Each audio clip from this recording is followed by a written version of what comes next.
Soñei que te vía espida, no medio da face da noite, tremendo cun frío xélido que arremete contra as xemas dos meus dedos, ao escorregaren paseniñamente polos teus peitos ergueitos.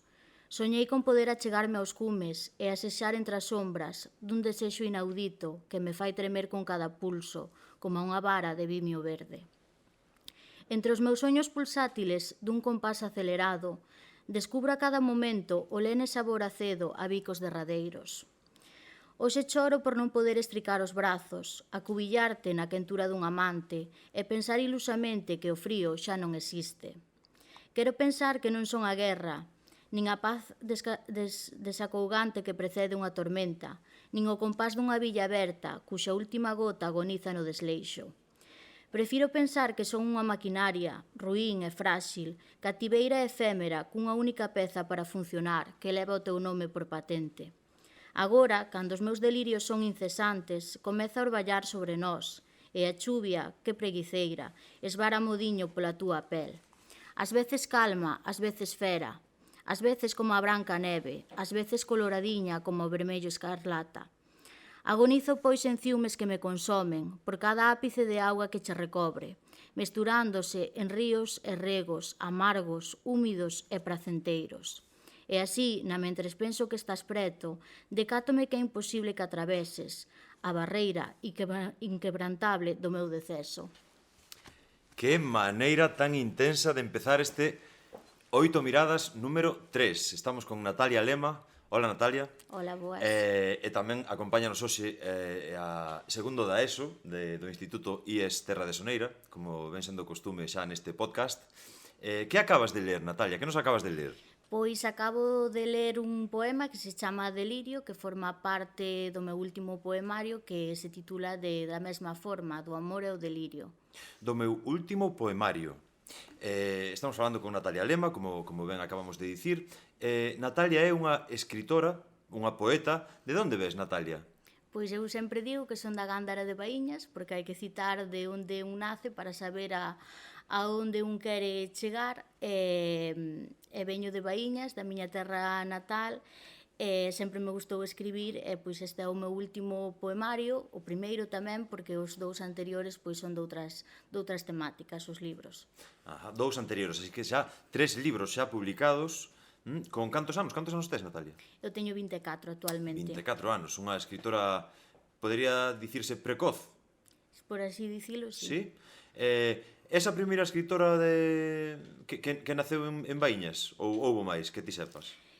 Escritoras propiamente ditas, non sei, pero estou segura que Baíñas é un lugar con mulleres empoderadas por antonomasia. E talentosas. Sí, efectivamente. Sí. Moita artista por ali, non? Sí, nos seus respectivos eidos, pero sí, efectivamente. Contanos, Natalia, ti como empezas a escribir? Por que empezas a escribir? Pois, para poñer en precedentes, eu creo que a persoa que me ensinou que cada poema ten diferentes lecturas foi a miña profesora de galego, que foi Teresa, que creo que é unha lenda vivente na biblioteca do IES Terra de Soneira, e descubrir que cada poema, dependendo da persoa que o lea, ten diferentes lecturas, diferentes visións, que cambia a perspectiva, o significado, pois abreume moitas miradas, e cando a miña profesora de filosofía, Beatriz, e tanto Teresa, me empezaron a chegar lecturas que non eran as recomendadas a miña idade, senón que me abriron o espectro, que me traían libros incluso das súas propias bibliotecas persoais, pois empezoume a gustar moitísimo a lectura, e penso que calquera escritor é mellor lector que escritor. E a partir de aí, pois eu tamén decidín que tiña cousas que contar e que me gustaría contalas para os demais. Porque hai moita xente que escribe para si mesmo, pero tamén hai xente que quere publicitalo e darlle a coñecer tamén ao mundo. Así que, por influencia, por motivación de dúas mestras túas, ti empezas no mundo da literatura, non? Efectivamente. Disme que che pasaban algúns libros da súa biblioteca persoal. Recordas algún deses libros? Pois de Allan Poe, libros de Pérez Reverte, Teresa, porque me encantaba Pérez Reverte naquele entón, e así moitas lecturas que verdadeiramente pois sacaban elas da súa propia... Dis naquele entón, agora xa non che gusta Reverte, o que? Gústame moitísimo como escritor, maravilloso, pero non me gustan outras facetas. Pero a veces é moi complicado diferenciar a obra do personaxe e da persoa. Entón é complicado nese aspecto. Tan complicado como que nos podemos estar ou podemos acabar de rematar un libro que nos encantou e sabemos o nome desa persoa que o escribiu, pero non sabemos a súa vida. Sí.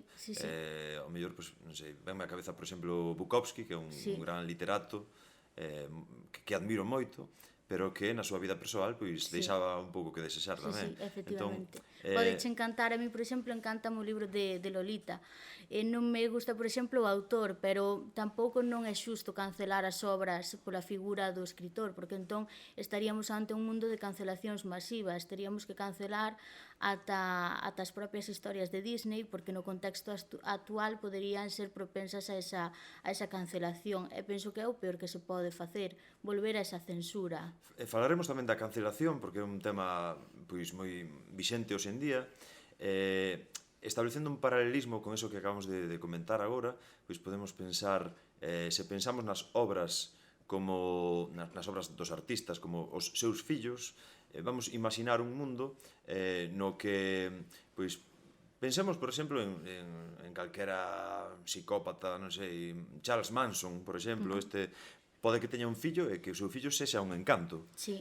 Nos imos xulgar a ese rapaz ou a esa persoa polo seu pai, polas atrocidades que pudera cometer o seu pai. Non sei ata que punto... O mesmo pasa un pouco coa literatura, con todas as pezas artísticas, non?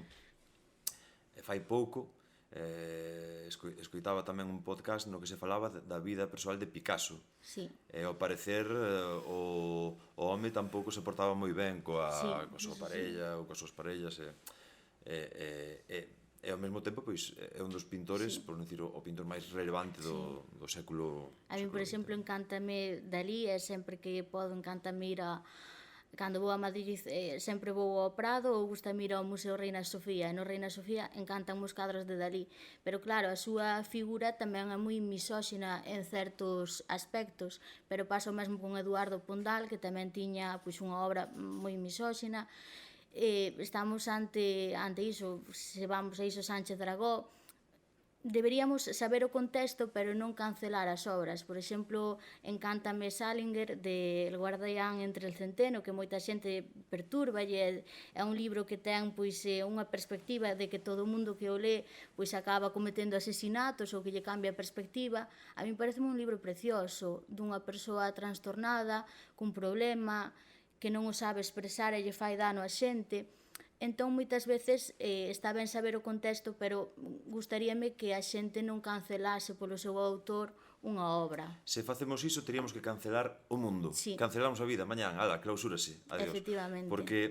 Porque remontándonos sempre imos encontrar algo, sobre todo nos tempos de hoxe, que vai ser cando menos políticamente incorrecto. Daquela podemos un pouco así a modo de resume, pois pensar nas obras de arte, nos libros, na pintura, na música, como entes per se, entes independentes case do creador. Ti creas algo, deixalo no mundo, e cada persoa fará súa esa peza ao seu xeito, non? Independentemente da persoa que o cree, non? Sí, efectivamente, eu creo que como recomendación aos mozos que hoxe temos de público, diría que temos que ter o sentido crítico, non deixarnos levar por unha liña imposta ou políticamente correcta. Todos temos que desenvolver ese sentido crítico para ter a nosa propia visión das cousas. Falemos do sentido crítico, agora que o comentas, porque creo que a capacidade de pensamento crítico creo que é un factor moi importante. Non sei se na túa experiencia, nos teus anos na educación, tanto en primaria como en... Bueno, en primaria non, en verdade, en infantil, primaria, despois secundaria, e agora que estás tamén cursando, para que sepan os nosos ointes tamén, cursando o grao de psicoloxía a distancia, sí? Trataches o tema do pensamento crítico nalgún momento? Deron os teus as persoas que se encargaron da docencia, no teu caso, pois centráronse ou falaron algunha vez de pensamento crítico? Si, eu penso que tanto os profesores que tiven de filosofía como de lingua, eu creo que todos se promulgan, e sobre todo na educación pública, de que os nenos sexan independentes, de que teñan as súas propias ideas e que verdadeiramente pois, teñan ese sentido crítico para discernir da opinión pois o que verdadeiramente importa, que dicindo as ideas e argumentándoas, todas as ideas teñen cabida, non debe de haber unha liña única, por así dicilo. Que bonito isto que dis. Isto, como podemos relacionalo cos medios de comunicación, por exemplo, que me ven á mente o pensamento crítico que nos poidamos ter, confrontalo un pouco aos mainstream, aos Sí. medios de comunicación, a todas as noticias que nos chegan masivamente cada día. Sí, de feito falábamolo nas presentacións deste libro, que ten de prologuista Xusto López Carril, que é locutor de radio, unha persoa cun feixe de historias. En todas as presentacións facíamos presentacións orais donde non tiñamos nada preparado. El traía unha historia, a partir desa historia fiábamolo co libro e facíamos unha charla con oralidade e naturalidade e falábamos nunha desas presentacións en Outes de que neste mundo é moi importante gañar non só a guerra, senón a guerra do relato, contar a historia dende o noso punto de vista para que nos favoreza nos nosos propios intereses. Estamos nun mundo tan globalizado onde os mass media, por así dicilo, de alguna maneira intentan dar unha versión única dependendo de quen estea detrás. Entón, por iso é tan importante ter sentido crítico, para ver ambos lados da historia, porque verdadeiramente a historia, os gañadores son quen a contan e quen verdadeiramente a conta para o seu interés e, sobre todo, nun país como o noso, de tanta memoria histórica, é importante contar os dous lados, que o relato non sexa unilateral, por así dicilo. Un mensaxe moi bonito tamén para a nosa audiencia, para o público que nos acompaña hoxe, de desenvolver o pensamento crítico, o de cuestionar, o de aplicar ese método científico casi que nós temos de maneira de serie. Nos casi me atrevería a dicir que nós vimos o mundo, pasamos a nosa infancia unha sucesión de experimentacións, e iso pois ímolo perdendo pouco a pouco, e non deberíamos perder nunca ese afán por descubrir novas cousas, por cuestionar todo o que se nos di, e creo que nese sentido pois este mensaxe é moi importante, non? Pero volvamos un pouco a esta obra que nos acabas de ler xusto ao principio da emisión, Delirio. Queríache preguntar unha cousa. Unha poeta, con que intención escribe un poema? Cal é a intención detrás da poesía? Eu penso que depende, quero dicir, hai poetas que lle encantan, por exemplo, expoñer a súa poesía en alto e lela. Para min é algo moito máis íntimo e non acudo, por exemplo, a recitais, porque me parece que é un experimento, por así dicilo, unha performance que fai cada persoa lendo e sentindo ese poema de maneira diferente e única.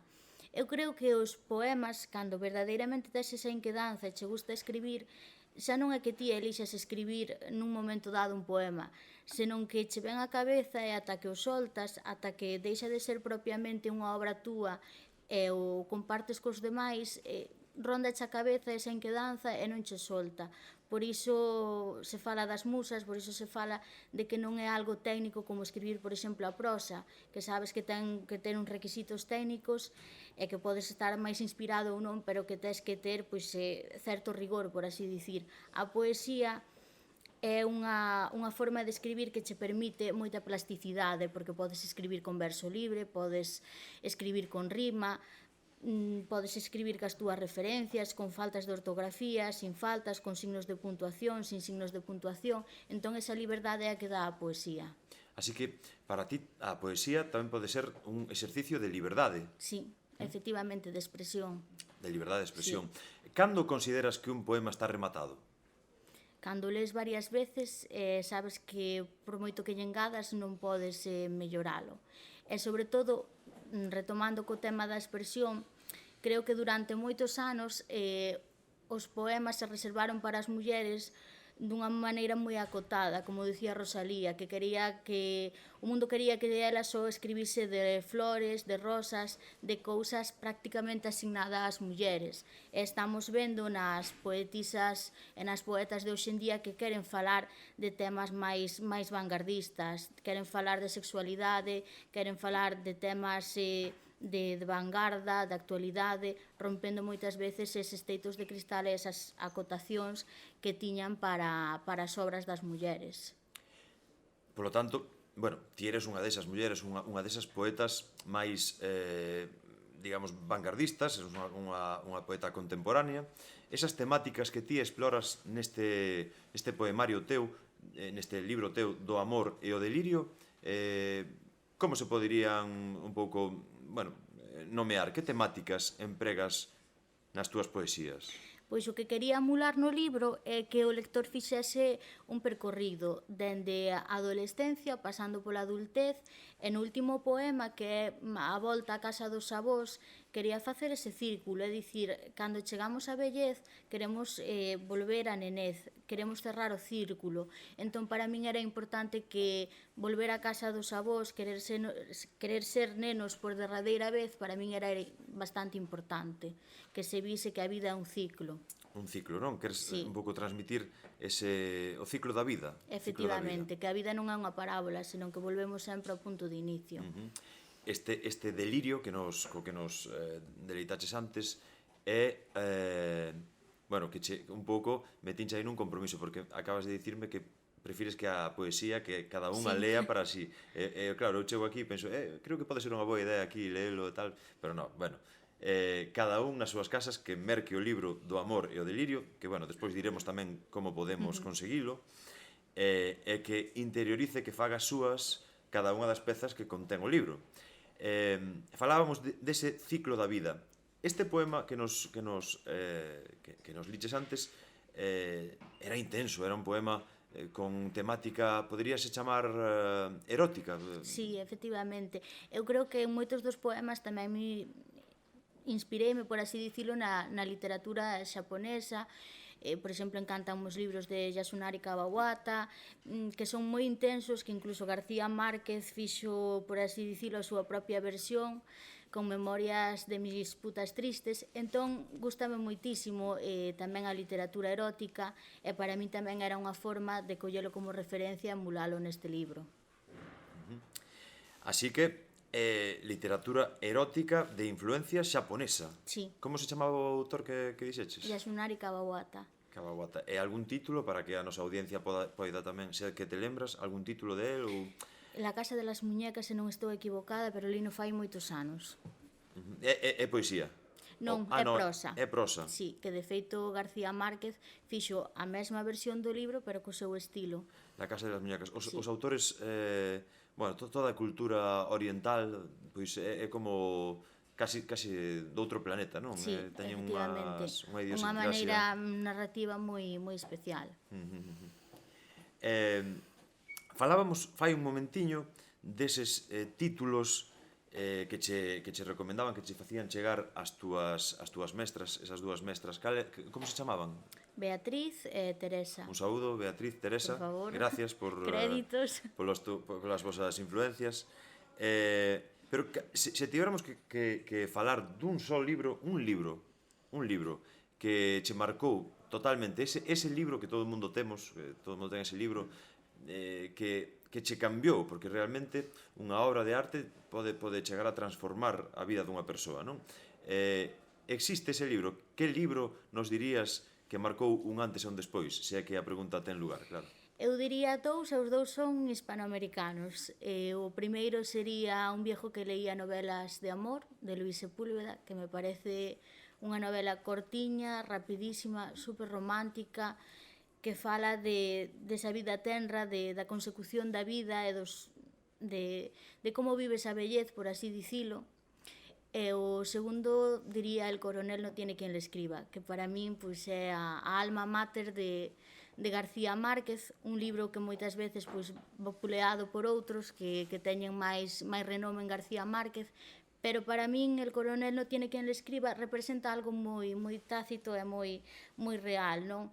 De como moitas veces non te deixas levar polo interés económico ou polo que che impoñen terceiros, senón que ti, nese caso o coronel que estaba pobre, que estaba na ruína, só tiña un galo na súa casa e ese galo era os seus valores, por así dicilo, e por moito que estivese obrigado a vendelo por terceiros porque estaba presionado, el non quería vender o seu galo, prefería esperar a que lle chegase unha pensión que nunca lle iba a chegar, porque era vender os seus valores, vender os seus principios. Entón, para min, parece un leitmotiv precioso. García Márquez. Sí. É un autor mítico con títulos universais como 100 anos de soidade, non? Por exemplo.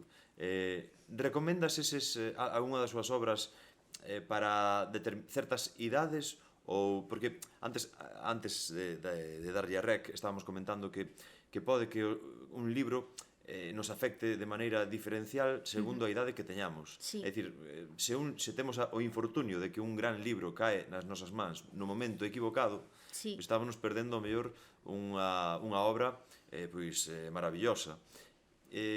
A partir de que, todo depende dos factores persoais de cada un, porque cada persoa ten o seu nivel de desenvolvemento e as súas circunstancias, pero en termos xerais poderíamos, por exemplo, a este público tan estupendo que temos de segundo da ESO, recomendarlle algún título de García Márquez, ou será mellor esperar un pouquiño? Que opinas? Hai outros títulos máis aconsellables para este momento que están pasando? Sí, eu diría que non hai un Nutri-Score, por así dicilo, para os libros, senón que depende moito da persoa, dos gustos, e creo que esa frase de a mí non me gusta ler non é certa. O problema é que seguramente nunca encontraron libros que a ti che motivasen ou nunca o libro che encontrou a ti para facer esa simbiose. Eu, por exemplo, lín 100 anos de soidade aos 13 anos e teño que dicilo que collino, non sabía o que era o realismo máxico, non sabía absolutamente nada, aquelo era unha sucesión de buendías que tiñan xeración tras xeración. E claro, a min pasoume que, por exemplo, eu recordo moito a un personaxe que era Amaranta Úrsula, non? Porque me parecía unha personaxe femenina trastornada, que caía despois na endogamia, que estaba pois nesa soidade da eterna solteira, non? En cambio, agora que falo moitas veces, por exemplo, con Xusto López Carril do libro, el coméntame de outros personaxes e non me acordo. Por qué? Porque cada un interiorizamos o seu propio personaxe e vímonos reflexado nel. E pareceme que 100 años de soidade ten un final apoteósico. Eu, se morrera hoxe, diría nas miñas últimas palabras que o primeiro dos Buendía morreu debaixo dun castaño e o último devorado polas formigas. Non nos fagas spoiler, por favor, pero bueno. Pero bueno, deixamos aí esa recomendación de García Márquez para, dependendo un pouquiño, pois, tamén do... Sí, efectivamente. De cada un, non? A min pasou un pouco igual tamén. Ese libro en concreto, pois, empecé a lelo, claro, todo o mundo fala 100 anos de soidade, sí. Para mí non é o mellor. Claro, entón, pois, empecé a lelo, lino, pero deixou pouso, pero creo que vou ter que volver a lelo de novo. Sabes o que quero dicir? Creo que o leín demasiado pronto. Demasiado pronto. Falemos do proceso creativo, que é unha cousa que nos interesa moito. En que momento nace ese último libro que temos aí entre as nosas mans? Pois este último libro naceu nos días de pandemia. Creo que para todos foron días moi decisivos, por así dicilo.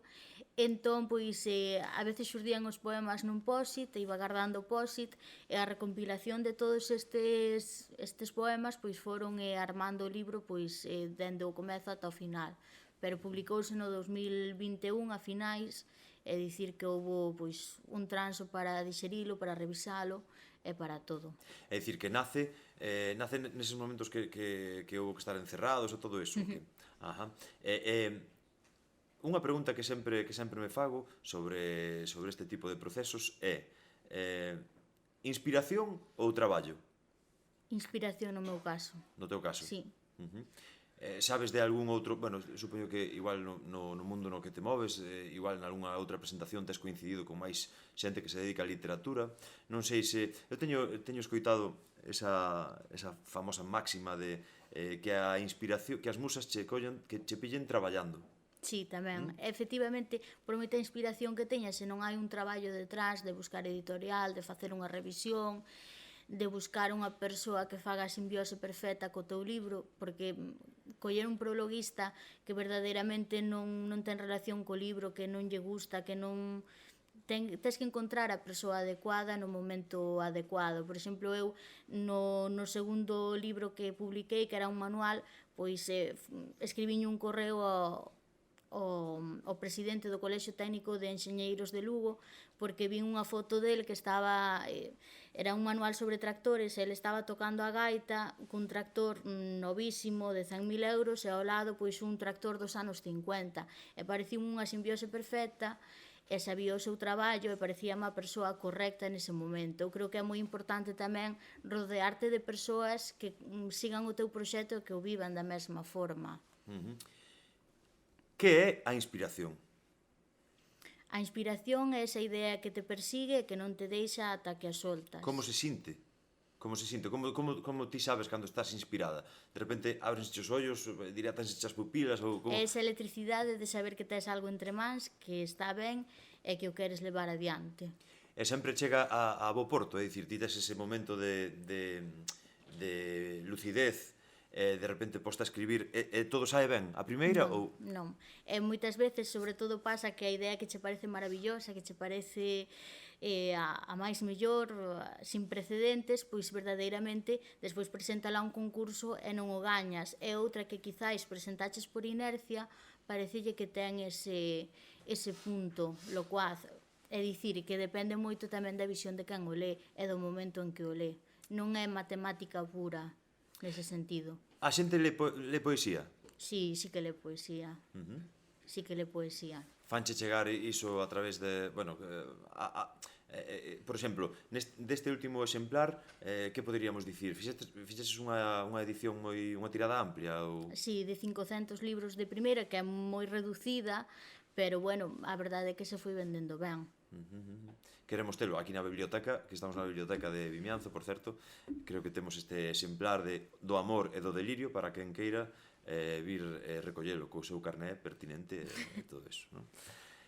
Supoño que vos tedes o carné de biblioteca, non? Todos, Sí, hai que telo. Ademais, o carné de biblioteca hoxe en día serve para todas as bibliotecas de Galicia, da rede de bibliotecas galegas, non? Falábamos da inspiración. A inspiración é... Que curioso que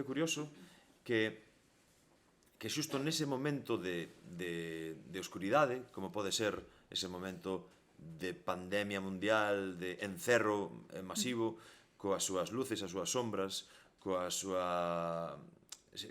un momento tamén moi susceptible de cuestionamento e tamén de aplicar ese pensamento crítico a todo, non porque saia en todos os medios de comunicación, calquera noticia do mundo, calquera cousa coa que nos bombardeen habitualmente, non porque saia en todos os medios ten por que ser certa, ou pode que sí. Nós temos que ter esas ferramentas tan importantes para poder discernir entre o que é certo e o que non? Pero, bueno, sen entrar máis en detalle sobre o tema pandémico, nese momento todos estamos de acordo que foi un momento de... moitos din de reinicio, moitos din de ese gran reset do que se fala moito tamén, pero foi un momento de moita dor, de moita tensión, de moito agobio, algo inaudito na historia, e xusto aí empezan a sair obras de arte por todas partes. Por que pasa isto? Porque a xente eu creo que necesitaba evasión, que necesitaba sair da incerteza, do medo, dese trastorno obsesivo compulsivo por non saber que pasará mañán. E está demostrado que nos momentos de guerras, nos momentos de incerteza, de debilidade xeopolítica, etc., é onde máis obras de distopía ou utopía se escriben, porque a xente necesita literatura que lle axude a ese proceso de evasión. cando a realidade, sobre todo, é demasiado dura. É unha forma de intentar encender unha candea, non? De poñer un pouco de luz entre tanta... Efectivamente.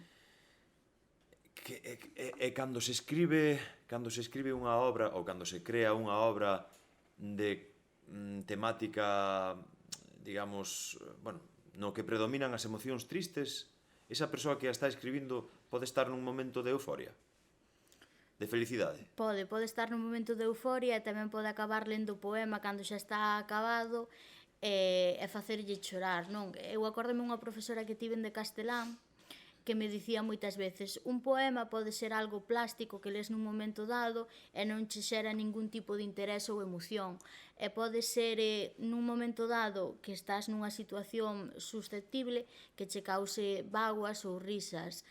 Moitas veces o catalizador do poema, por así dicilo, é a persoa que o lé. Entón, o estado anímico da persoa que está escribindo ese poema non é que sexa definitorio do resultado final, pero sí que se podería dicir que é un pouco independente de se o poema transmite emocións positivas ou emocións, bueno, que non hai emocións ni positivas ni negativas, todas as emocións son importantes, está ben experimentarlas todas. O que quero dicir é, aplicando este exemplo ao tema da música, por exemplo, que creo que todos podemos un pouco entendelo un pouco mellor. Hai cancións moi tristes, non? Lembro, bueno, un artista que sigo moito, que comentaba precisamente iso, non? Que as cancións máis felices que escribiu na súa vida, escribiuas en momentos a punto do suicidio, casi, sabes? Sí. E as cancións máis tristes, pois non precisamente ten que estar triste para escribir ese tipo de cancións. O cal é, non sei se é contradictorio, claro, é chocante, é paradigmático que unha persoa que está moi feliz se poña a escribir un drama total, non? Sí, esa dualidade entre a obra e a persoa que o escribe. Supoño que é tamén unha cuestión de búsqueda de equilibrio, ao mellor tamén, non? É unha forma de modular ou de conseguir eso, equilibrar un pouco a túa vida interior, as túas emocións, non? Efectivamente. Externalizando, pois, neste caso, se estamos moi tristes, que sentido tería poñernos a escribir pois algo terriblemente doloroso, terriblemente triste, pois fundirnos máis nese pozo, non? En efecto. Desde o punto de vista do lector, un lector que busca axuda, non nos libros de autoaxuda, pero sí que os libros axudan moito, non os de autoaxuda, pode que os de autoaxuda tamén lle axudan a moita xente, pero desde logo que ti podes ler unha obra, eso que falábamos antes de que che transforma e que che pode axudar moito. Como buscar un libro adecuado para o momento existencial, o momento emocional que ti estás vivindo? Como se pode encontrar? Por ensaio-error. Ti colles un libro, empezas a lelo, este non é, fora, este non é, fora, este non é. Como se fai iso? É complicado. Moitas veces nunha sinopse, na contraportada, é difícil encontrar ese libro. Moitas veces a min pasoume, por exemplo, con Arantxa Portavales, que é unha autora que me encanta, e estaba nun momento anímico baixo, por así dicilo, e chegou ás miñas mans por casualidade, deixe a súa mensaxe despois da sinal, non? E creo que moitas veces ese mantra do libro de todo pasa por algo, nun momento que estás anímicamente ben, pois pásache desapercibido, pero moitas veces un libro dunha temática totalmente diferente pois axúdache a enfrontar pois un momento dado, non? Por iso é importante iso, buscar xéneros, non acotar únicamente a un xénero e ir probando como bo lector. E, sobre todo, escoitar sempre os clubs de lectura, as opinións dos amigos, porque verdadeiramente descobres un montón de obras que ti verdadeiramente polo autor pois non che chama a intención, pero por unha recomendación pois acaba che gustando. Esa experimentación que tamén está ben. Por certo, venme agora a cabeza, o libro, o teu poemario, está en digital tamén? Está en Kindle? Son físico. Son en físico. Por algunha razón de que eres unha romántica e... Non é editorial que traballa únicamente con físico. Ti tes libro electrónico? Usas sí, libro sí que electrónico? uso. Sí que é verdade que prefiro o papel e canto máis antigo, mellor. A min gusta un montón comprar libros antigos. É mellor, non? Pero claro, ten o inconveniente de que O espazo. de noite Sí, tamén non podes ler coa luz e tal. efectivamente. Cales son os pros do libro electrónico? Por poñer así algún que se che ocurra. O Sobre todo espazo. o de espazo, non? O espazo, ler de noite e que te habitúas tamén, non? Por exemplo, eu que estudo en digital moitas veces, se estás habituado sempre ao papel, a transición é máis complicada, pero se xa te habitúas, pois tamén che máis fácil. No teu no teu escalafón así de prioridades, onde ubicas a lectura, a ler? Pois eu creo que incluso antes de escribir, porque para escribir ben tes que ler sempre vas ser mellor lector ca escritor. É verdadeiramente apaixóname moitísimo máis estar falando dun libro que me encante ca falar incluso do meu libro. Porque cando les non só experimentas ca túa obra, experimentas ca dun terceiro. E coa poesía tamén é moi importante ler moita poesía para producir boa poesía. Si, eu, por exemplo, a mí encántame Manuel Antonio. Cando descubrín a Manuel Antonio, para min foi brutal e influiu tamén moito na maneira de estructurar os meus poemas, porque cando les a Manuel Antonio, con esas imaxes, esas metáforas, que non pon signos de puntuación, que incluso fai unha imaxe visual ca forma en como coloca os versos, pois quedas totalmente abraiada. E despois encántame, por exemplo, Carlos Negro, Lupe Gómez, é dicir, encántanme. De 4 a 4, non? Sí, Gran libro de referencia na Sí. literatura galega. Creo que vin algún dos teus poemas, que non sei como se chama, perdona a miña ignorancia ao respecto, pero como se chaman eses poemas que forman cos versos Sí. unha imaxe ou que ademais do contido que se apoian na estrutura Sí, visual efectivamente. dos versos para transmitir. Eso ten algún nome? Sí, sí que ten. A profesora de galego, Sí, de ¿no? castelán, seguro que nos se aclara máis, pero sí, é unha estructura que utilizaba moitísimo Manuel Antonio nos seus poemas, porque a imaxe dun naufraxio facía de maneira visual nunha primeira lectura e tamén a través das follas do seu cartafol que iba perdendo. Totalmente. Moi recomendable, Manuel Antonio, gran Sí. poeta vanguardista galego, Sí. Moi esquecido moitas veces, tamén é verdade. moi esquecido, un verdadeiro artista dos pés á cabeza. Sí. Creo que a educación non se debería quedar únicamente nos poetas do Rexurdimento, que verdadeiramente fixeron o cambio, senón que é importante tamén ver todas as etapas, dende o Rexurdimento, os séculos escuros, ata a poesía contemporánea. Falamos do Resurdimento con eses grandes autores, Curros, Rosalía e Pondal. Pondal, que é o autor do que comentábamos antes, así pasando un pouco por encima do tema da cancelación, é o autor do himno galego. Pondal, Sí. que ten a súa casa en Ponteceso, Sí. certo? Todo o mundo, toda a xente de aquí pues, estamos digamos, moi contentos con o noso himno Sí. e estamos orgullosos tamén, non? Pero se buscamos, non hai moito que buscar, na obra de Pondal, encontramos algúns poemas de contido misóxeno, casi Sí. diría violento, Sí. cara á muller, non? Sí, Cara á muller. efectivamente. Entón, como podemos asumilo? Como podemos asumir eso? É complicado, pero eu creo que hai que... Primeiro, cando lees unha obra, tens que quitar os prexuizos, porque se xa vas cun prexuizo de que X autor é misóxino, pois xa vas ter un problema, porque xa vas estar condicionado. Pero o caso de Pondal é moi curioso, porque a min cando me deron o premio Literatas na Fundación Eduardo Pondal e me contaron que Eduardo Pondal tiña unha irmán que era poeta, quedei pampa, porque ninguén sabe que Eduardo Pondal tiña unha irmá que escribía poemas. E creo que iso é un dos exemplos máis salientables de que vivimos nunha sociedade onde a muller foi moitas veces cancelada e que incluso non sabemos se nun momento dado algún dos poemas que consideramos por antonomasia de Eduardo Pondal puido ser de súa irmán. Ah, que curioso, E nunca imaginamos iso, e moita xente non coñece de que tiña unha relación moi prolífica con Rosalía, que eran amigas e que ela tamén escribía, pero a historia non lle concedeu ese lugar na liña do tempo e quedou relegada ao esquecemento. Sí, sí, hai moito de certo nesa invisibilización do papel histórico da muller no desenvolvemento, non só nas artes, senón nas ciencias tamén.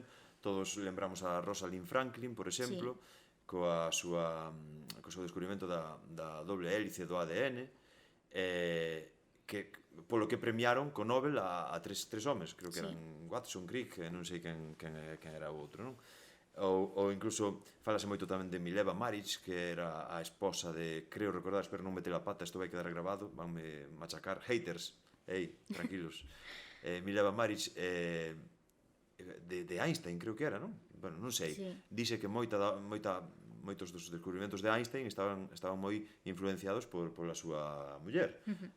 Bueno, sí que é unha realidade. Así que no mundo da arte, ollo, porque pode que os Rumorosos fora escrito pola irmán de Pondal. Bueno, non Isto estamos... non está demostrado, non está pero é demostrado. unha teoría propia. Deixámolo por aí caer. Bueno, é moi difícil de demostrar Sí, tamén. é moi difícil de demostrar. O estilo de Pondal, é dicir, esa obra correspóndese perfectamente Sí, co estilo efectivamente. pondaliano.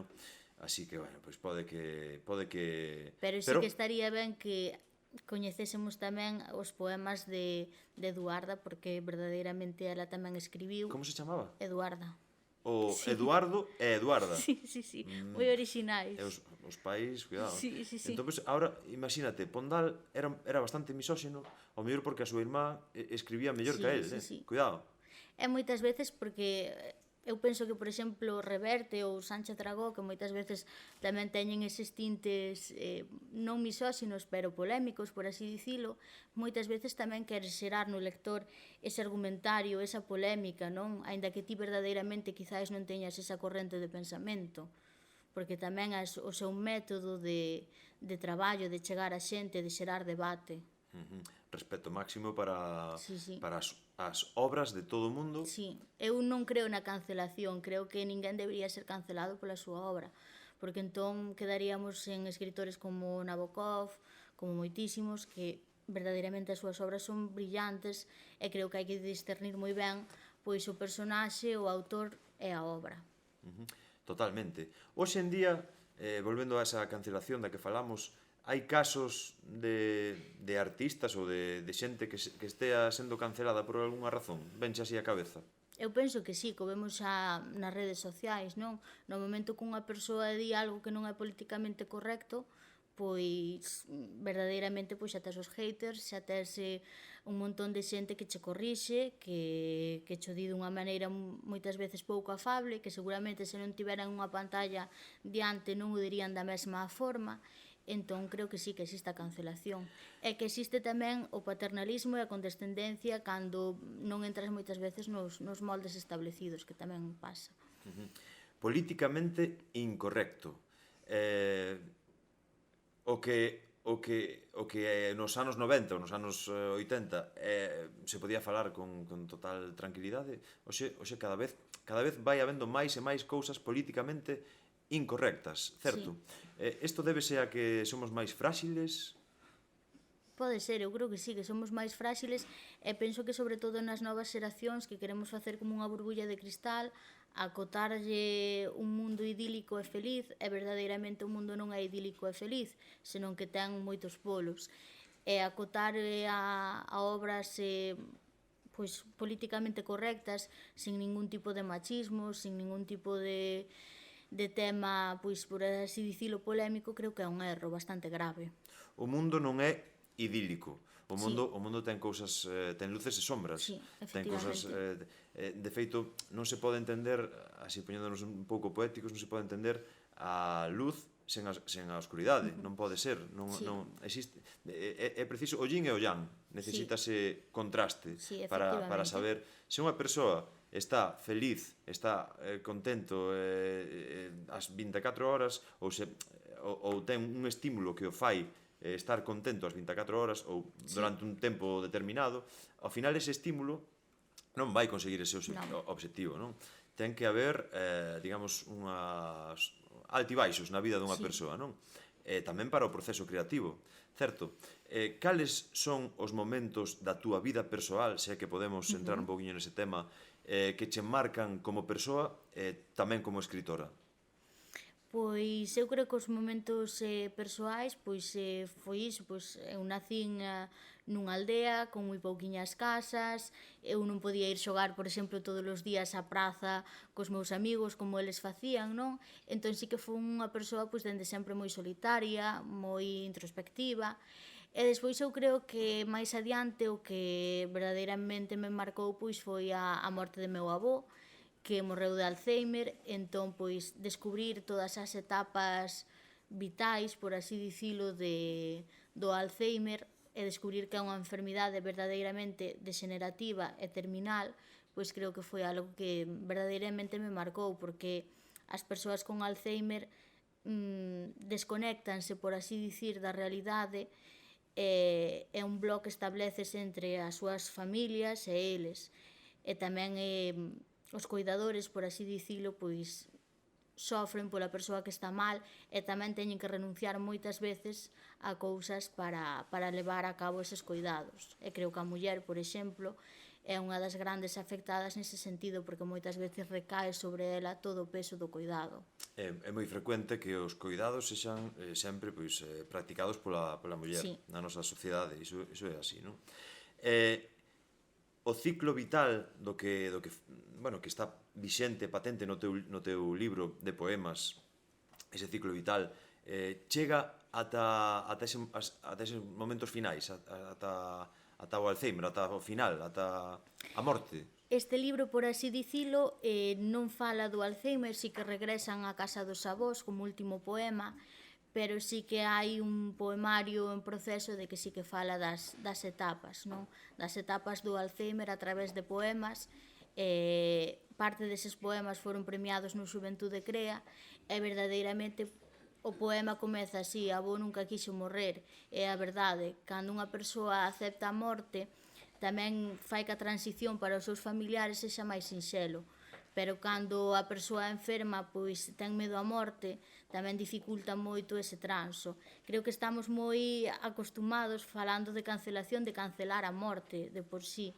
E creo que hai que falalo, que a morte é un proceso natural e que é moitas veces silenciado. Ti viviches esa degeneración do teu avó con esa enfermidade tan terrible e cada vez máis frecuente, Sí. Tamén polo tema Creo que estamos nun mundo habitado polo hedonismo, por así dicilo, preocupámonos moitísimo do noso aspecto físico no día a día, pero non nos preocupamos de chegar a esa idade, a esa degeneración. Estamos vendo de que a partir dos 55 anos xa empezan os primeiros signos de degeneración e non hai esa preocupación por perder a memoria, por perder a personalidade, que é o que afecta a estas persoas. Canto durou, no caso do teu avó, canto durou ese proceso dende ao diagnóstico ata o fin?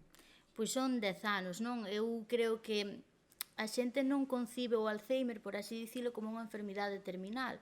Pero isto ten unha razón, e a razón é que as persoas con Alzheimer son moito máis propensas a X infeccións, a X enfermidades asociadas, por así dicilo, das que acaban falecendo, pero verdadeiramente, dende as primeiras etapas ata as últimas, é unha enfermidade terminal, porque acabas esquecendo como camiñar, acabas esquecendo quen son os teus familiares, acabas tendo alucinacións, que é algo que a xente non concibe, pero sí que sofren, e acabas tendo problemas incluso para deglutir auga. Entón, verdadeiramente a morte non é un proceso que sempre se vive con dignidade, e creo que tamén hai que aceptar ese proceso vital. Haberá algo despois da morte? Ti que opinas? A min gustanme moito as historias de Brian Weiss, non sei se o coñeces. Non? Pois mira, é un psiquiatra que a min pasaron o libro cando morreu o meu avó. É un psiquiatra que cree que vivimos moitas vidas. A mí encantaríame pensar de que o seu libro Muchas vidas, muchos maestros é certo, non? Pero se tes ese sentido crítico, pois eu tamén cuestiono ese tema e verdadeiramente non teño a certeza de que haxa máis vidas, de que nos reencarnemos, nin moito menos. Gústame lelo porque sería unha idea idílica maravillosa, reencarnarnos cas persoas que queremos, cas persoas que nos marcaron, e, por así dicirlo, equilibrar os karmas dunha vida ca outra, pero non teño certezas nin o creo, non son de dogmas, entón pois non teño esa certeza, pero sería unha idea maravillosa e idílica. Certezas, que son as certezas, non? Sí. Que son as certezas, porque vivimos nun mundo tan descoñecido Sí. e tan cambiante. Sempre lembro unha viñeta moi boa que era de dous xemelgos dentro da barriga da súa nai antes de nacer, e un dille ao outro: haberá vida despois do parto? Non? Porque é un cambio Sí. casi de dimensión, non? Pois ao mellor resulta que, non sei, toda a enerxía que nós temos a algún sitio terá que ir, Sí, non? eu penso que sí. Suponse. Xa o din, a enerxía nin se crea nin se destrue, só se transforma. E sería unha maravillosa idea de transformarse vida tras outra ca xente que queremos. Precisamos da certeza para crer en algo. Eu creo que xa estamos predispostos dende que nacemos a creer en algo, non por nada, senón porque penso que o necesitamos. Hai xente que cree na ciencia, que non cree en nada despois da morte, hai xente que cree nunha religión, pero creo que todos necesitamos ese impulso, ese mantra para vivirmos. Creo que estamos xa predispostos de fábrica para ter fe en algo, sexa en nós, sexa en Deus ou en algo. Entón, retomando, volvendo, sabes que estamos aquí índonos polas ramas un montón, e sempre volvemos ao libro. Yo he venido aquí a hablar de mi libro, non? Pois do amor e o delirio. Que ten que ver o amor co delirio? Eu creo que o amor ten esa fina liña co delirio, porque cando excede os límites, cando se volve obsesión, pois é delirio. E creo que todos o sufrimos nalgún momento da nosa vida, porque estamos moi acostumados a ese amor romántico, ese amor que nos emulan en moitos sitios, cando verdadeiramente na vida temos moitos amores e moitas liñas. O sea que tamén diferenciar un pouco o amor do enamoramento, non son cousas exactamente iguais, non? O amor diferenciase do enamoramento en que este último pode que sexa un momento de case enaxenación mental, na que non comes, non durmes, só queres estar con outra persoa as 24 horas, e que ten un tempo limitado. Entón, isto tamén é importante deixalo claro, que o enamoramento pode ser moi bonito, pero non é duradeiro. Non é duradeiro, nese sentido, non? O amor si é duradeiro. Sí. O amor si é duradeiro, non? O enamoramento depende da química, tamén bastante, non? De todas esas, non sei, dopamina, oxitocina, serotonina, non sei que máis cousas acabadas en ina, pero cousas orgánicas do corpo. Entón, pois, digamos que estamos, como se podería dicir, internamente, orgánicamente, drogados durante o enamoramento, Sí. e que despois iso vai dando paso a outro tipo de relación no que gaña máis terreo a intimidade, a confianza, por exemplo, non? A min gustame pensar no enamoramento tamén un pouco como a época de celo do ser humano. Porque, bueno, creo que o ser humano pues, é un mamífero, non sei se hai máis, pero é un dos mamíferos que non teñen época de celo, non temos época de celo, pero si temos enamoramento, e durante ese enamoramento que queremos estar coa outra persoa todo o tempo posible, non? Ben, falando do amor e do delirio, que importancia ten o amor dentro da túa obra? Esa obra, ao mesmo tempo, é autobiográfica? Sí, eu creo que todos os escritores, por así dicilo, escribimos sobre cousas que nos afectaron e que todo está basado de alguna maneira, e aínda que sexa a grandes trazos na nosa vida, non? Por exemplo, o meu primeiro libro era o amor que eu lle tiña a meus avós, contando a súa historia, a súa diáspora. No segundo libro, que era un manual sobre prevencións agrarios, o que quería tamén era demostrar ese amor de contribuir, por así dicilo, a mellorar un tema como eran os accidentes, non? No sector primario. Eu creo que este libro último é o máis persoal, porque Falo do amor, que é un tópico que a todos nos afecta, entón tamén quería facer ese vínculo co lector. É dicir, o teu segundo libro, se non entendín mal, é un manual de prevención de accidentes no mundo agrícola, no mundo... Sí, non? Cantas páxinas ten? Así por... Pois ten cerca de 100. Cerca de 100 páxinas. E falas dos accidentes que pode haber dedicándote a traballos relacionados coa gandeiría, coa agricultura, non? Sí, efectivamente, escribino con 17 anos, é dicir que é un manual pois adaptado tamén á idade de quen o escribe, pero sí que para min era unha inquedanza, non? Vin que había unha necesidade porque verdadeiramente estamos nunha comunidade onde máis accidentes de tractores hai e quería tamén descubrir o vínculo que había ca demografía, o non haber un relevo xeracional, o saber que moitas persoas, a maioría das persoas afectadas cun accidente de tractor, que é un dos que menos supervivencia ten, superan os 65 anos. É dicir, hai unha razón de por sí, a razón é que hai un envellecemento e que hai moitas persoas, moitos anciáns, que utilizan un tractor para ir á farmacia, porque non teñen persoas que lle vayan por medicamentos. Ese tipo de realidades creo que tamén era importante reflexalas, por así dicilo, ademais de dar indicacións básicas e técnicas sobre o emborco ou sobre o atrapamento pois cunha toma de forza, etc. Pero sí que quería demostrar que hai unha relación efecto causa ca demografía galega e os accidentes de tractor.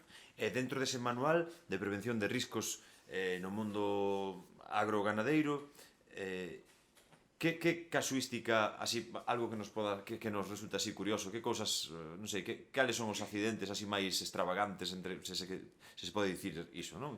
Pois eu creo que os accidentes, a maioría son por atrapamento con toma de forza, a típica máquina cortadora de leña e o emborco. É algo que moita xente non sabe, é que o tempo de reacción é nulo no caso dun emborco, porque dende que perdes o punto de equilibrio pasan 1 ou 2 segundos, é dicir, ata que estás emborcado.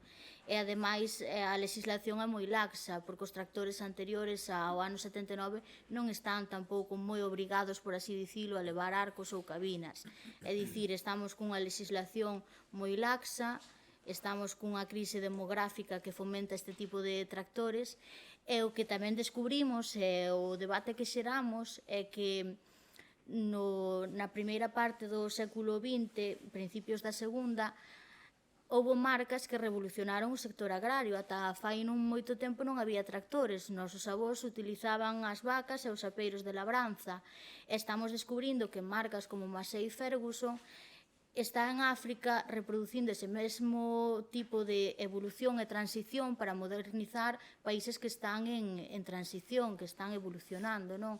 Entón, esa réplica pareceunos moi interesante tamén, porque vivimos nun país progresista, pero nos anos 20-30 non era tan progresista, nin moito menos.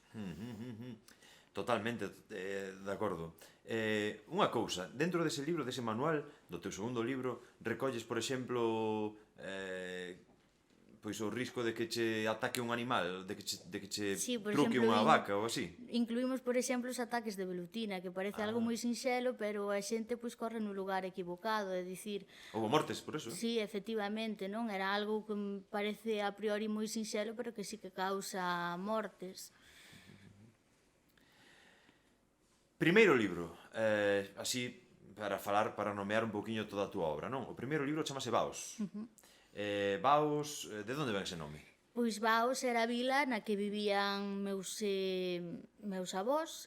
Foi unha vila, unha parroquia, Santo Tomé dos Baos, que por mor dun encoro franquista pois tiveron que abandonar as súas casas, vendelas, e fíxose neses terreos que conformaban os concellos de Zas, Mazaricos, Vimianzo, pois se construíron ali pois un encoro que está na actualidade e que abasteceu de enerxía eléctrica a case toda a comarca. Entón, nese libro, pois cumpríanse no 2016 50 anos e a miña idea era que a xente empezase a falar de Baos. Verdadeiramente, o libro está escrito por unha rapaza de 16 anos en moita calidade narrativa, pero sí que quería contar a historia de meus avós, que naquele momento non tiveron voz para dicir que foi un encoro franquista, que non foi algo consensuado, senón que foi unha obriga abandonar as súas casas, deixar os seus recordos, a terra onde naceron e iniciar unha diáspora, unha viaxe. Unha aldea que queda asolagada polas augas do río Xallas, o seu paso por terras de Mazaricos, Mazaricos, Vimianzo, Vimianzo, e que forza a xente que vivía nesa aldea, nese lugar, a marchar das súas casas e a deixar todo ali. Non sei, é como un lugar sumerxido, ten que ver tamén coa, non sei, recórdame a Atlántida. Sí, ¿no? efectivamente. Un pouco ese mito, non?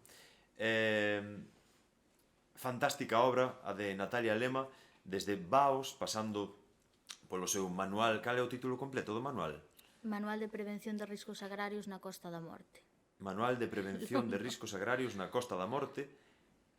O primeiro libro é prosa, sí. O segundo libro é un manual, e o terceiro libro é un libro de poemas.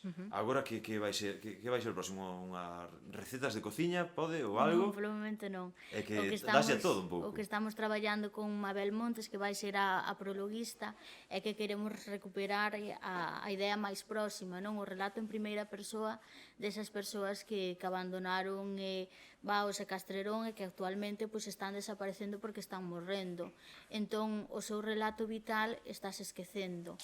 Entón queremos recuperar o seu éxodo, como tiveron que levar os osos dos seus familiares, as escondidas moitas veces da Garda Civil, como moitas veces se fala de minerais estratégicos como o wolframio, e meus avós traballaron na mina de Rutilo, nas prospeccións que se fixeron en Baíñas, en Brandoñas e en Bao. De Rutilo? Sí. Sabes, bueno, igual non, pero para que serve o rutilo? Ou para que servía? O rutilo utilizábase para temas de electricidade, etc. Era un mineral estratégico. Fixeron prospeccións, pero non chegaron a facer, por así dicilo, minas, pero houve inversores alemáns e a verdade é que estaban niso. E tamén queremos recuperar historias, por exemplo, de xente que morreu en campos de exterminio, que era de Castrerón, e que nunca se soubo deles ata que se publicaron as actas de todas as persoas españolas que morreron, por así dicilo, en campos de concentración nazi. É dicir, que ese cuarto libro xa está en progreso, non? Sí, efectivamente. Estálo escribindo neste momento tamén, non? Pero claro, esperas pola inspiración ou hai veces que te pos en riba do ordenador ou a man? Como escribes, no ordenador ou a man? Normalmente escribo a man e despois paso ao ordenador. Ou poste diariamente media hora, unha hora a escribir? É complicado, porque o de deixar para o día seguinte tamén é algo tamén moi establecido, pero bueno, inténtase polo menos marcar datas límites e cumprilas. Como podemos conseguir os teus libros?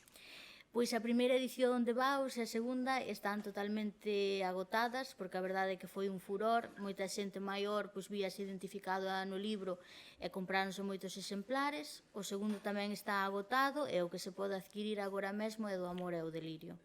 E onde se pode adquirir, pois? En calquera libraría, pedindo polo título e sen problema. Tes redes sociais? Sí.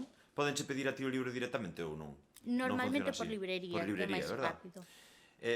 Bueno, non sei se nas túas redes publicas algo de literatura ou... Pois sí, gustame sobre todo publicar os artigos ou moitas veces algún extracto de libro que me gusta, sí que teño bastante. Podenche seguir os nosos ointes? Por suposto. Como son as túas redes? Pois o meu Instagram é Ecos da Gándara, que é onde publico a veces algunha noticia ou tal, que tamén o nome da miña columna, e despois estou polo meu nome e apelidos en calquera rede social.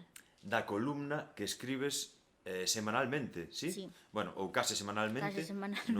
No periódico de máxima tirada da zona, verdad? Sí, a verdade é que sí, para min é unha oportunidade, porque é complicado moitas veces aproveitar ese espazo que me dan para poñer algo interesante. Entón, para min é unha oportunidade moi grande, é un escaparate para que a xente tamén me lea no seu día cotiá. Xenial, Natalia. Pois agora creo que sí que é o momento de pasarlle a palabra ao noso querido público do IES Terra de Soneira. Ando un pouco acatarrados estes días de inverno, Ahora mesmo está caendo unha tromba importante. Que preguntas temos por aquí para Natalia? A ver, quen se anima? Vale, temos por aquí unha pregunta, a ver. Con cantos anos sacaches o teu primer libro e como chegaches á conclusión de que o querías publicar? Pois mira, o meu primeiro libro publiqueino con 16 anos. Deronme a opción, unha editorial, porque eu pois presenteime a un concurso literario e dixeronme se quería mandarlle unha proposta. A verdade non lle iba a mandar a proposta que lle mandei definitivamente, pero miña nai pois tamén me impulsou a mandarlle a propostas contando a historia da familia e ca fotografía de meus bisavós que están na portada do libro. Entón, máis ou menos, por aí foi que xurdiu. Pensei que únicamente mo iba a comprar a familia, pero nas 2 semanas seguintes agotáronse 250 libros, o sea que foi brutal e creo que non vou a vender tanto na miña vida, o sea que foi unha recepción moi ben acollida. Genial. Algúnha preguntiña máis por aquí, sí? Que se estás pensando en escribir outro libro. Pois sí, a verdade é que sí, gustaríame pois darlle a continuidade ao tema de Baos, cerrar ese círculo e seguir escribindo poesía, que é verdadeiramente o que me gusta, e creo que son moito mellor escribindo poesía que escribindo prosa. Que foi o primeiro que se che deu á cabeza, que se te inspirou para crear o libro dos Baos? Pois eu creo que é a historia de meus avós, non? Que a repetían sempre, eles vivíana con aceptación, porque para eles era a súa realidade e nunca se cuestionaron que tiñan a opción a dicir non de deixar as súas casas, de deixar os seus terreos. Entón eu, dende unha perspectiva acomodada dos días de hoxe, pois vía iso como unha injustiza. Quixen darlle de algunha maneira na liña do tempo pois a meritocracia que tiñan meus avós, de que foron persoas que verdadeiramente foron moi valentes de deixar a súa casa e buscar un novo lugar para vivir. Eu creo que foi esa gran inspiración que tiven. Por aquí? Despois de escribir alguna obra, cambiaste algún día el final? Os finales los cambiaste en algún momento? Sí. En Baos, por exemplo, de maneira moi lene, pero a protagonista morre, non? Queda mirando para o encoro e pensa en todo o que viviu e despídese, por así dicilo. E neste libro tamén, cando collín todos os poemas, quería que o último tributo que fose a meus avós, por iso este pequeniño poema donde di o protagonista que quere volver a casa de seus avós, donde as fotos son en Polaroid e donde se acorda de seus avós e da infancia, non? Creo que é moi importante volver á infancia porque é o punto de partida. Máis preguntas por aí? Que se escoite ben, en alto. Cal dos 3 libros que escribiches é o teu favorito? Complicada. O primeiro, custame moito lelo, a verdade, porque a través da calidade narrativa non me gusta. O segundo, para min, pois tamén, quero dicir, foron publicados con 16 e 17 anos e custame bastante lelos porque non estou contenta dende a perspectiva de hoxe en torno á calidade literaria. Pero o primeiro é o libro que máis me gusta porque meus avós estiveron moi orgullosos de min e tantos libros que chegaron a tantas casas, meus bisavós están na portada e para min tamén era un tributo moi bonito, non? Eles que sempre foron labradores, gandeiros, que nunca tiveron pois un recoñecemento en vida, que chegasen a tantas casas, para min foi moi bonito nese aspecto. Que consellos lle darías a futuros escritores? A futuros escritores, pois eu non me considero gran escritora, pero diríalle a todos que crean nos seus soños. Creo que non hai... non podemos creer que todo é bonito, porque eu, por exemplo, presentome a moitos concursos e podo gañar 2 ou 3 durante o ano, e moitas veces levanse decepcións, pero eu creo que a clave está en continuar, en seguir mellorando, en tampouco non creer que eres maravillosa e ter os pés na terra, buscar sempre ese mellor futuro, non? Eu acórdome moito dun profesor que se cadra vos xa non coñecichedes, pero que estivo no vosso instituto, que era Anxo Brea.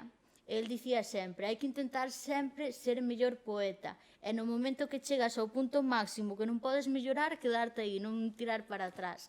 Entón eu sigo o seu consello sempre, intento sempre mellorar ler e escoitar os compañeros que escriben, que moitas veces pois, tamén nos dan leccións, non, de humildade e de talento. El dicía sempre que Vimianzo, que era o país dos nevoeiros, ten un libro maravilloso de poesía tamén, e creo que hoxe é a demostración de que Vimianzo é o país da chuvia e dos nevoeiros.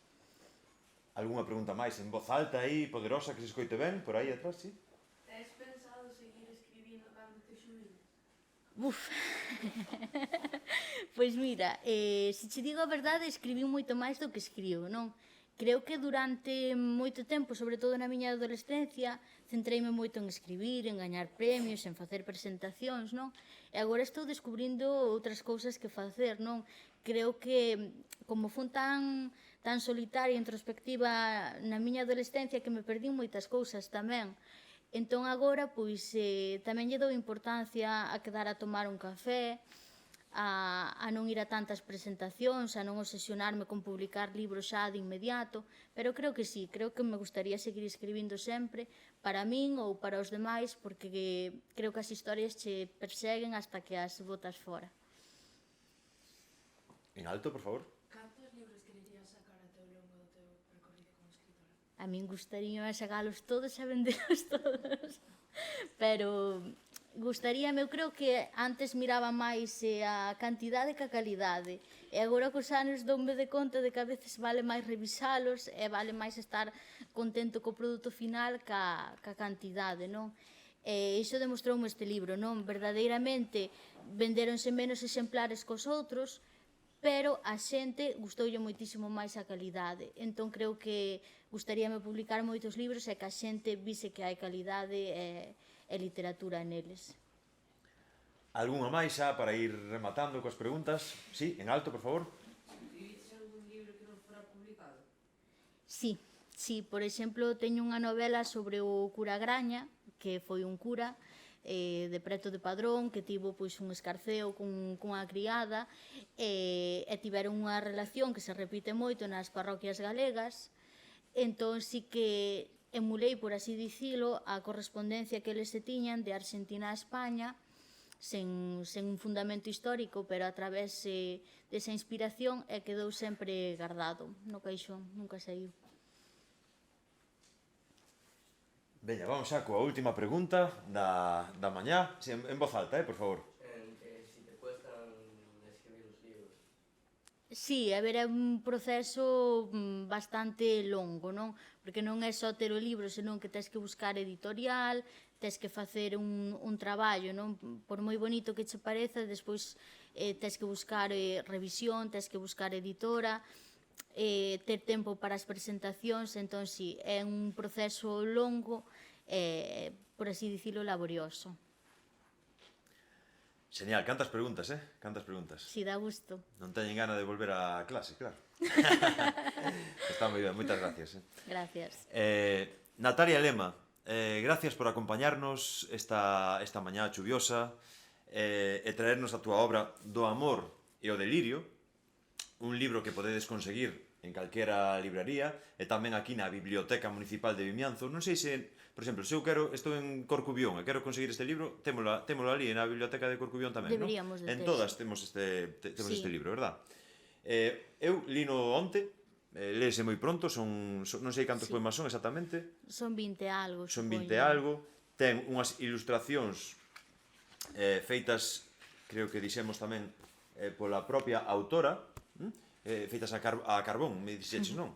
É un libro que realmente merece moito a pena e que vos recomendamos encarecidamente. Así que, nada, xa sabedes, este Do amor e o delirio tamén que pode ser un regalo maravilloso para darlle a quen vos queirades. E o dito, Natalia, desexámosche toda a sorte do mundo nos teus proxectos, coas túas obras, que vendas moitos libros, que a inspiración te acompañe para sempre e que nos poidamos disfrutar e gozar da túa produción literaria. E a todos e todas vos que nos estades escoitando ou que nos estades vendo desde a vosa casa, o voso coche, o voso traballo, se é desde o traballo, cortadeos que está entrando o xefe, vai vos cachar, tede cuidado con eso. Dicirvos que que vos agradecemos moito que nos acompañedes nesta experiencia de 8 miradas, hoxe con Natalia Lema, e nada máis, vémonos no próximo programa, que sigades, como sempre, moi ben, coa mente lúcida, o corazón palpitante e a alma libre. Gracias.